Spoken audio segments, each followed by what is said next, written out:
Okay, chapter 5. I have here a group of people, and I love to start this chapter with this collage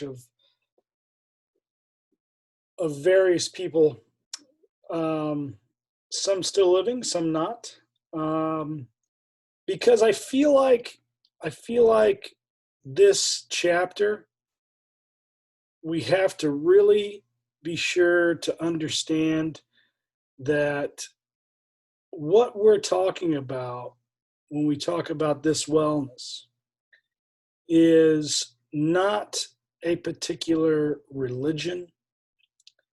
It's not a particular belief system, but in fact, I don't know, I don't want to say it's bigger than that, but it's a little bit different. So here's the deal. All these people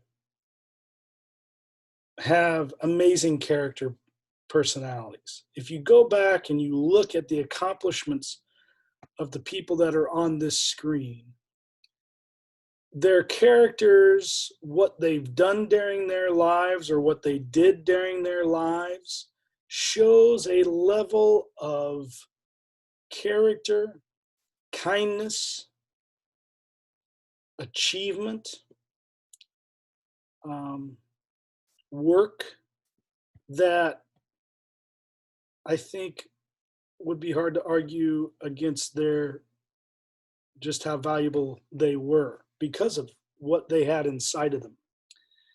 So, if you're someone who views this, and I'm guaranteeing there's a lot of students who probably don't watch all these videos, here's the deal. Send me the names of these people, get them all right, and I'll give you 10 extra credit points. Send me an email through ACE, send me a message through ACE with the list of these people. All right, here we go. Little scenario here for you that I want you to think about, take a look, okay? Take a look at.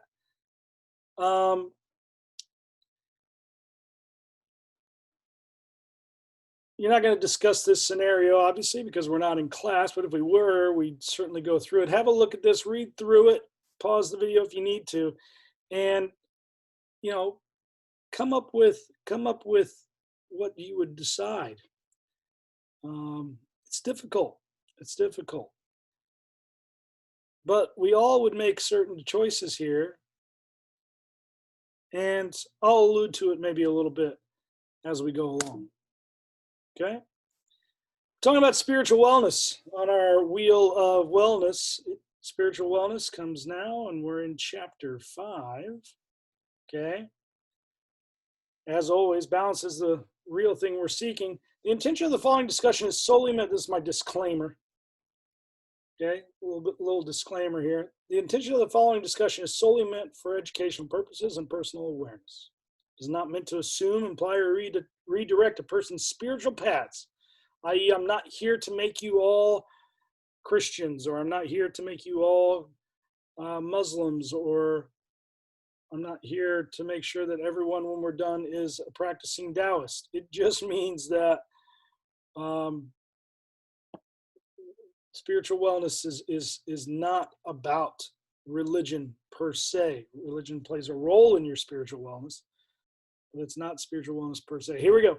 It is one search for meaning and purpose in human existence through a deep appreciation for the depth of life and a sense of inner peace, overall satisfaction, and confidence. Ethics, values, beliefs, and morals contribute to your spiritual wellness through your actions. It enhances your connection between body, mind, and spirit. Spiritual wellness is a lot of who you are. There is no doubt about it. You can't get around it. Spiritual wellness is who you are. Where does it come from?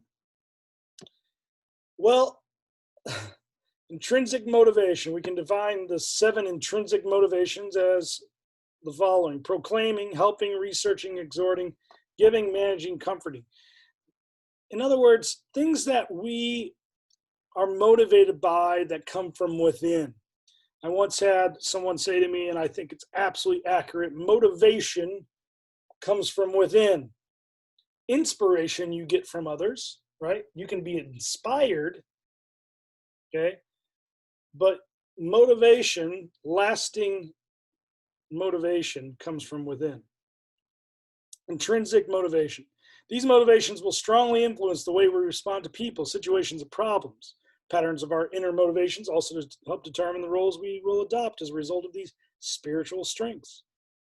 One of the most effective ways to discover our spiritual strengths is to listen to what others know about you, say about you. Positive psychology. So, what do we say about ourselves? Positive psychology is a scientific study of the strengths and virtues that enable individuals and communities to thrive. You have to have positive psychology, positive thoughts to thrive. You've seen this now in several different of our wellness areas. Okay. Positive psychology, oftentimes we're talking about being happy. What makes you happy? Happiness, referred to as a state of well-being and a pleasurable experience. Okay. Believe it or not, I'm sure all of you are well aware, there's psychologists out there that have studied happiness.